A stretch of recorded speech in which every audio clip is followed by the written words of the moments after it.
Yeah, this is one of the gallery spaces that I have my work exhibited at. It's a really lovely gallery space which you'll get to see, and I think when I first came to Barbados, this was one of the places that I said I'd love to be able to show my work in.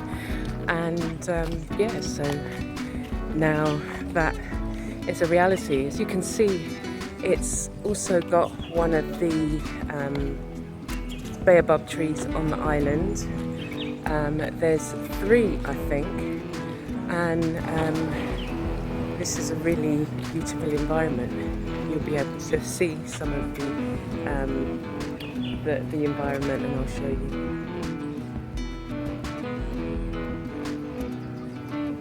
So this is the gallery itself, and yeah, I'll be happy to talk to you about some of my work on display.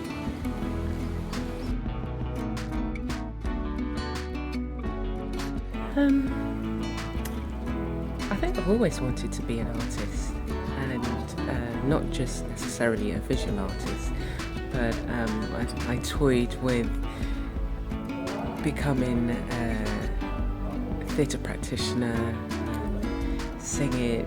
I did musical theatre, and in college days wanted to be a Lovers Rock, for those who remember Lovers Rock,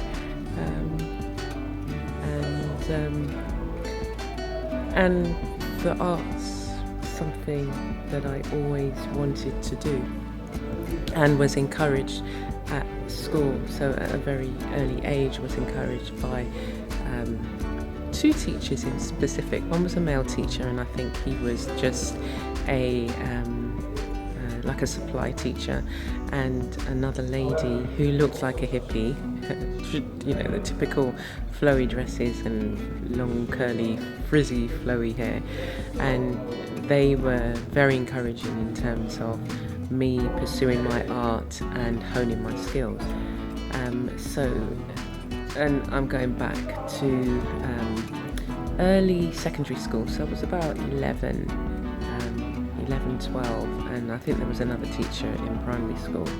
So for a very long time I was encouraged by other people, but never valued it or saw it as something that I would, you know, take seriously. And it's now, as I'm older, that I'm taking it seriously, because it's like my dream. It's what I've always wanted to do, and I was going to say I come alive, but I'm able to express myself in ways that verbally you can't always find the right words. And who can describe how it feels to walk into a field of flowers, and the visual stimulation or the scents that are arising, you know, from the flowers? How can you capture that?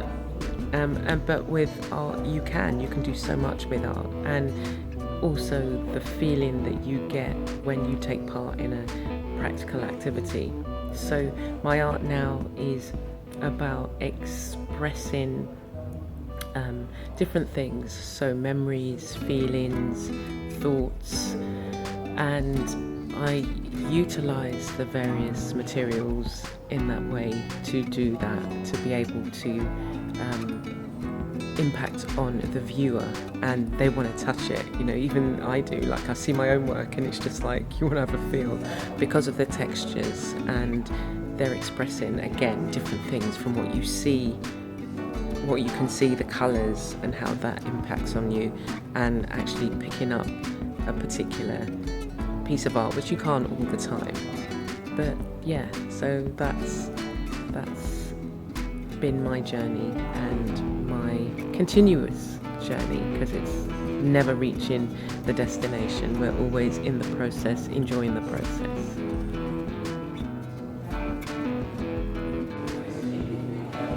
Yeah, so one of the things that I've been doing is focusing a lot on textiles and fabrics, and for my pieces I use a lot of different types of fabrics, and I've started to use wood, harvesting the wood from my garden, different types of wood, so moringa, cotton, mahogany, and using it to create some of the pieces that are on the sculpture.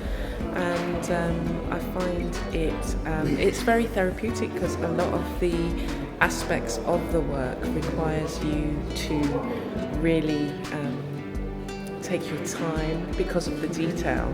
So also using the jewellery and embellishments, finding the right jewellery, finding the right embellishments. And then the other thing that I've been doing is looking at the cotton. I grow my own cotton as well, and I utilise that in some of the work. So it's really a blessing to be able to bring together so many different types of materials in this way. So thank you for talking to me. Yeah, so this is one of the pieces. It's dress one, and I utilise, as I said, the wood from the moringa tree, cotton from the garden. There's a little vial at the front, and the different types of jewellery, and also fabric. So with the different types of fabric, you get a different texture, which also helps with the way that the dress flows and forms. And as I said, you know, it's a very therapeutic activity, picking out some of the jewellery, some of the beading, and putting the pieces together. And even the wood, I'm learning how to manipulate the wood, how the moringa is very different from, you know, the mahogany. Obviously, well, the moringa is a soft wood. The other thing I utilise in the pieces is clay, so there's aspects of clay, and this one is dress too.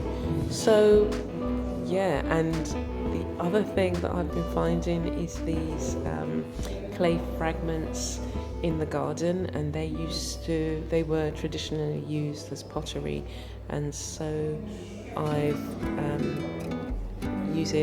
using a lot of clay pieces that I find, and breaking them down and integrating them as well with the clay that I create myself, the paper clay. So it's very, very rewarding, you know, putting these pieces together. And this one has a clay face as well, and it's looking at, again, the things that we, you know, look at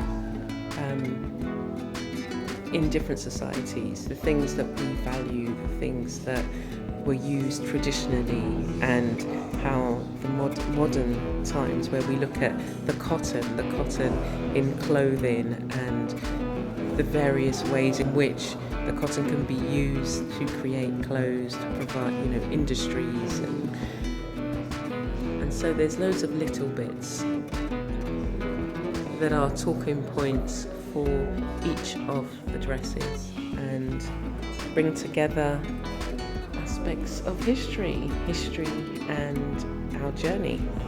So thank you for talking to me and listening, and take care for now.